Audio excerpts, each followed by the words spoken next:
thanks again to all those followers who sent me these videos and asked me to comment on it. So look, it's not a bad thing that they're putting this out there. I'm just going to be a bit more of a realist. It's good that they are putting stuff out there because, you know, it gives people options. However, with this attack and any other attack, there are so many variables you got to consider. Done a little bit of research and cannot seem to find much on people being injured or strangled by this particular method. Your chances of getting injured are higher just by tripping your own 2 feet. So, but regardless, let's go over this. Some things to think about. Who are your passengers? You don't just pick up any random stranger and let them into your vehicle, right? Is this going to be a family member, an ex, somebody you just have a bad history with? Why would they be in your vehicle in the first place unless you have a really amicable relationship? And then again, why would they do something like that to you? Not only that, just this car alone, I've got a ton of stuff in the back there. I've got a bag of carrots. I've got a big box. It's got a heater in it. I got there's another box of stuff and coffee. Where does anyone have space to hide in a smaller vehicle like this? This is a sedan. In my SUV, there's stuff in the back as well. Where does anyone have space to hide? Unless, like most of these videos are shown with a smaller stature person, seat is all the way to the front. Still, where's this person going to hide at the back? There isn't a lot of space. The other thing you got to look at is if you don't have tinted windows, look inside your vehicle, right? Look inside your vehicle to see if there's anyone there. Any attacker is going to be violent regardless. They are going to be relentless. They are not going to ease up.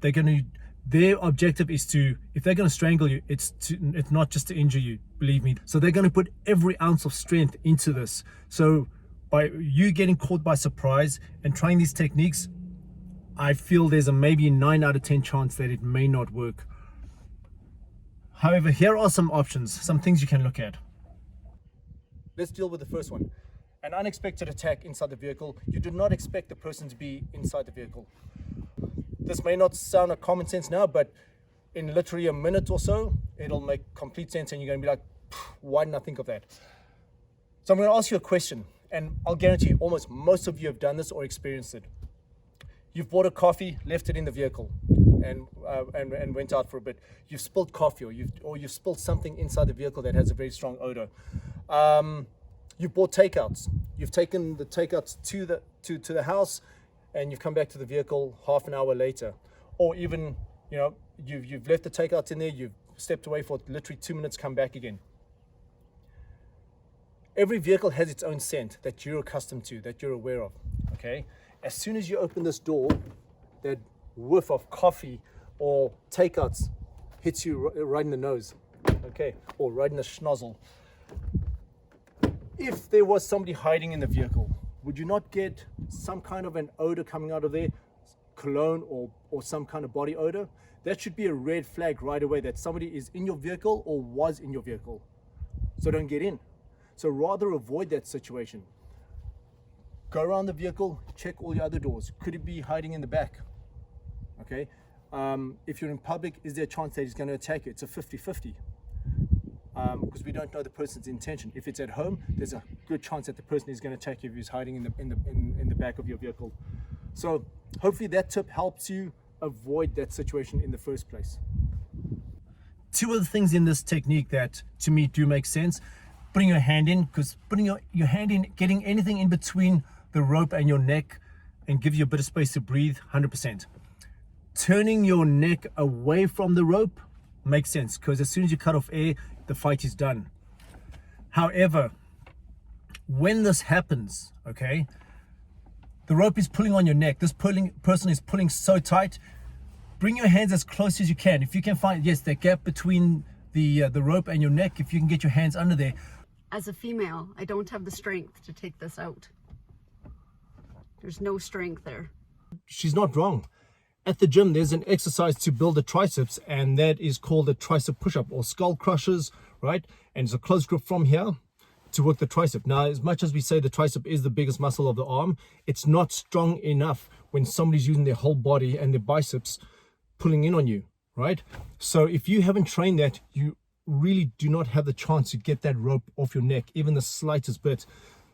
It's hard to go from a compressed position and extended because there's not many muscles that can be activated from here, from this compressed position. Another thing to consider, where you park your car, how you park your vehicle as well. Right now I'm in a strip mall, and if somebody's strangling me, I'm hoping that somebody sees this. Okay, I'll give you an example. I was ambushed in my vehicle once. Okay, one of the things I did while I was fighting these guys off, I used my knee to press on the horn. That got everyone's attention. There's an option for you. Look, if it happens inside your garage, not much that anyone can do. But out here in public, if I'm laying on that horn, what is he going to do to get my leg away off that horn? An option, one hand in there, give you a bit of breathing space. If you have a collapsible backrest, by doing that, puts pressure on that person. When I say pressure, I'm talking about physical and a bit of mental pressure, because he didn't expect that. Okay, he's pulling with two hands. Now, for him to get out of that uncomfortable position, right, he needs to let go of one. So there the rope is released. But now he's got a free hand to either restrain you or start striking you. What do you do from there? Okay, hopefully you have some form of training. Not only that, when you're in this position, he doesn't have the space to pull and strangle any further, right? Because he's pulling in direct relation to his shoulders backwards. Now he's got to pull down. He doesn't have the same amount of strength. Much better. You may lose an earring, or your glasses, but that actually worked better, because I didn't know when you were going to do it either. So some interesting things we learned from this drill was that, for me as an attacker, I was caught by surprise.